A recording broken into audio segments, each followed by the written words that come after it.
ایک بات پر ایمان رکھیں، جو انسان ہمارے حق میں بہتر نہ ہو، اللہ اس انسان کو ہم سے دور کر دیتا ہے۔ وہ عورت خوش قسمت ہوتی ہے جس کی پہلی اولاد بیٹی ہوتی۔ اپنی زندگی ایسے جیو اللہ تعالیٰ کو پسند آ جاؤ۔ دنیا والوں کی سوچ تو روز بدلتی رہتی ہے۔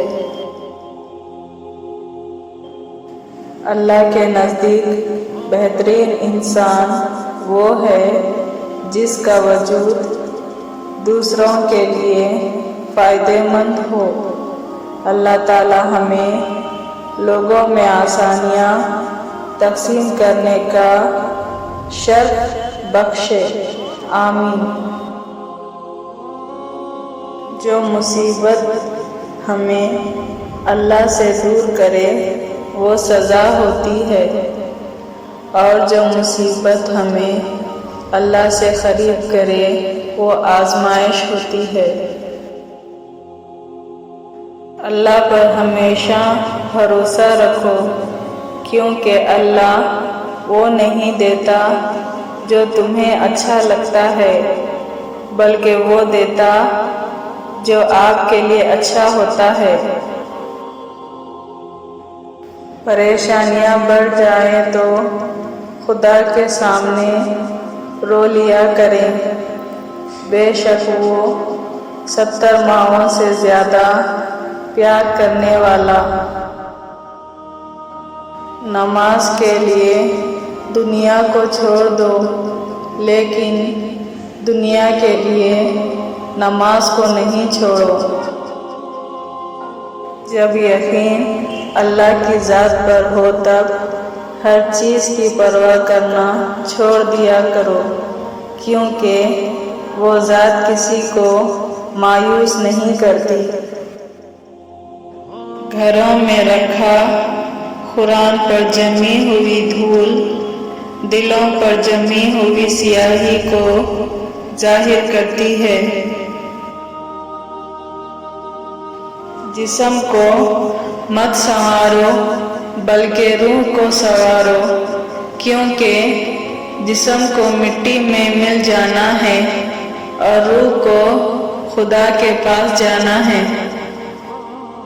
میں نے اپنی اوقات کو بہت غور سے دیکھا تو پتہ چلا کہ چند سانسیں ہیں، وہ بھی رب العزت کی محتاج ہے۔ الحمدللہ کہیں اور یاد رکھیں، آپ کی زندگی ہزاروں لوگوں سے بہتر ہے۔ پیسہ آ جانا یا مشہور ہو جانا کامیابی نہیں ہوتی، 5 وقت کی نماز پڑھنا اور اپنے رب کے قریب ہو جانا کامیابی ہوتی ہے۔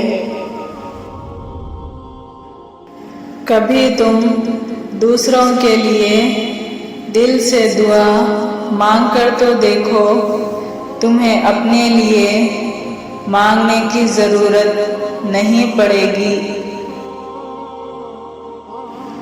کسی کے گھر جاؤ تو اپنی آنکھوں پر قابو رکھو، اور جب اس گھر سے نکلو تو اپنی زبان پہ قابو رکھو، تاکہ وہاں کی عزت اور راز دونوں محفوظ رہیں۔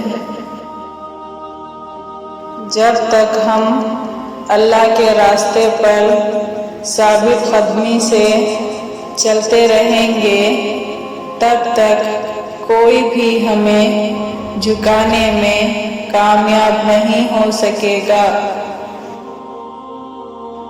اللہ تعالیٰ کو پسند ہے وہ دل جس میں اس کی مخلوق کے لیے درد اور احساس ہو۔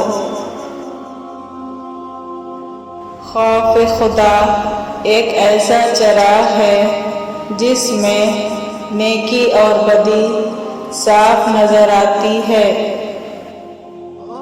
نہیں مانگنا آتا تو صرف ہاتھ پھیلا دو، وہ بند لبوں کی بولیاں بھی سنتا ہے۔ دوستوں، پلیز میرے چینل کو سبسکرائب کریے، کمنٹ کریے، لائک کریے۔ Thank you so much.